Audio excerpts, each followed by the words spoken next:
this trend that we've seen even over the past two days with voting, Representative Allred, what is that an indication of?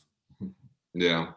Well, thank you, Mr. Gray, for having me. And I want to thank the North Dallas Gazette for caring about local issues and for taking the time to speak with me. I think the people are really excited to vote. I think they've also seen and read a lot about efforts to stop them from voting, and they feel like they're gonna show whoever's trying to stop them that they're gonna cast their ballot and nothing's gonna get in their way.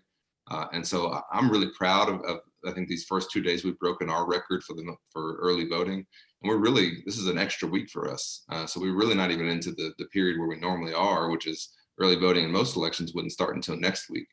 So I think it's a great indication of how excited people are, but also how determined they are to vote in this election. Let's talk about that determination aspect. There seems to be a disconnect between the powers that be in government and the common man.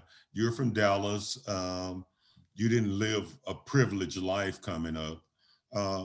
How does a politician's background enable or disable him to connect with the needs of the populace? Well, I think when we use the word experience, we often are talking about your work experience. For example, I was a voting rights lawyer before I came to Congress. I worked in the Obama administration, but there are other experiences that you can get growing up. And I think those are lived experiences. And since I was raised here in Dallas by a single mother who was teaching in DISD schools and taught at North Dallas High School and Roosevelt High School and Marsh Middle School. And so that taught me a lot about what families are going through right now. No one has to tell me what it's like to have a family that's struggling and not sure how they're going to pay the bills the next month. I know that from personal experience. I also know, the struggles that families are going through in terms of childcare right now in the middle of this pandemic, where some people can't go to work, others have to go to work, but don't have anywhere to send their kids.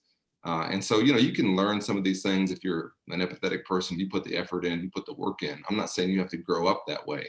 But when you do grow up that way, I think it gives you some insight that, you can't read in a book.